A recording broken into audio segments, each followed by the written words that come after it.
Bismillahirrahmanirrahim. Jalan-jalan ke rumah Pak Ahmad, jangan lupa membeli durian.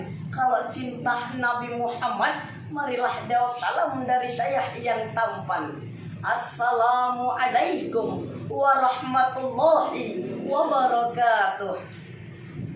Alhamdulillahilladzi amarna bil jamaah wa na'ana anit tafarruqa, wassalatu wassalamu ala khairil ibad sayyidina wa maulana Muhammad wa ala alihi wa ashabihi wa aman tabi'ahum illa sabir rasya. Amma ba'd. Dewan juri yang arif dan bijaksana, hadirin wal hadirat sebangsa dan setanah air yang saya banggakan. Puji syukur kehadirat Ilahi Rabbi yang telah memberikan kita nikmat tiada henti. Kini sudah terbukti gaya hidup semakin bergengsi, pakaian rapi berdasi, rumah mewah berpagar besi, di depannya terdapat mobil Maxi, perabotan mewah meja dan kursi, ditambah TV dan CD, makanan keju dan roti. Ini anugerah yang patut kita syukuri. Betul apa betul? Pemuda harapan bangsa, pemudi harapan pertiwi, hadirin wal hadirat sebangsa dan setanah air yang saya banggakan. Sebagaimana telah kita ketahui, adalah benar bahwa di zaman sekarang ini kita insya Allah tidak akan mengalami perang Badar sehebat yang pernah dialami oleh Rasul dan para sahabatnya. Tetapi sesungguhnya perang yang kita hadapi di zaman sekarang ini tidak kalah hebatnya dari perang Badar, tidak kurang ngerinya dari perang Uhud, dan tidak kurang dahsyatnya dari perang Khandaq. Hanya saja yang kita hadapi saat ini bukan ujung tombak, bukan ujung panah, dan bukan ujung pedang. Tetapi perang yang kita hadapi di zaman sekarang ini adalah perang akidah, perang ideologi, perang di masa kepemudaan. Yang kalau kita kalah sekarang, kita memang masih beragama, tetapi 5, 10, bahkan 30 tahun yang akan datang, wallahu a'lam bishawab.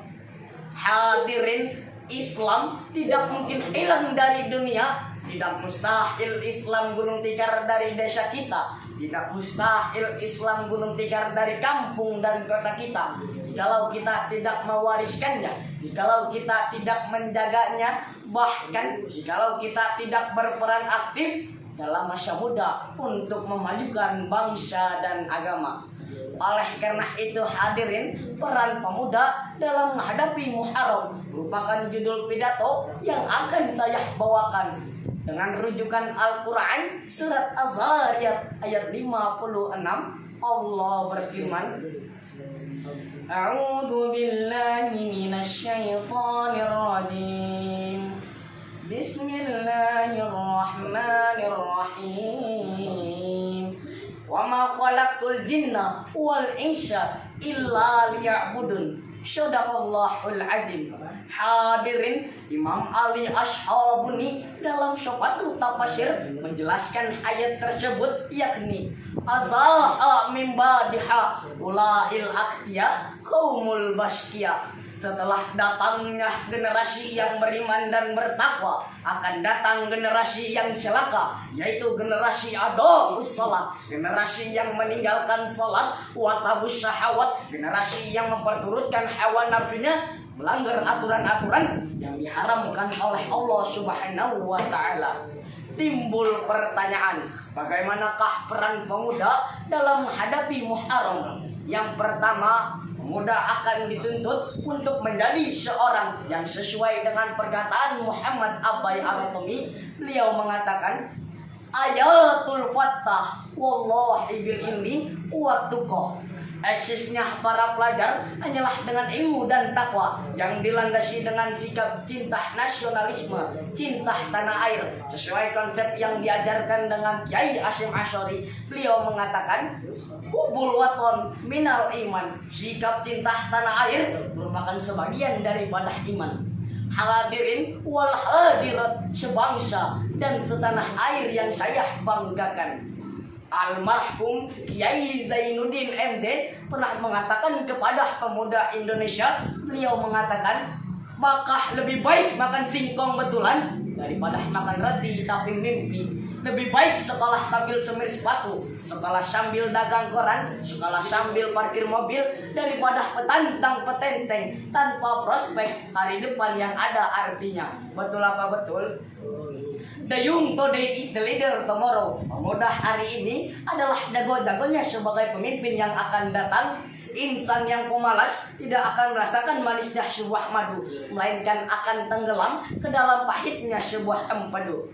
Oleh karena itu hadirin, kesimpulannya adalah mari kita sebagai generasi pemuda Indonesia, kita harus menjadi pelopor bukan pengekor. Pemuda harus menjadi contoh bukan pencemooh. Pemuda harus menjadi pengokoh bukan peroboh. Di samping itu hadirin, belajarlah dari kisah seorang Bilal bin Rabah, berislam yang utuh, disiksa, dijepit tangan batu yang berat, menghadap matahari, terkelupas kulitnya, pecah bibirnya.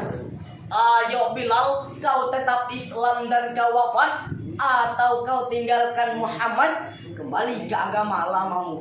Dari bibir yang pecah dan dari darah yang mengalir dari sekujur badannya, hanya keluar ucapan Allahu Ahad, Allahu Ahad. Bilal budak badannya, merdeka jiwanya, maka namanya ditulis dalam tinta emas sejarah. Tetapi kita sekarang merdeka badan kita, budak mental kita, maka sejarah tidak mau mencatat nama kita. Hanya itu yang dapat saya sampaikan. Mohon maaf atas segala kekurangan. Unzur man qala wala tanzur man qala. Wassalamualaikum warahmatullahi wabarakatuh.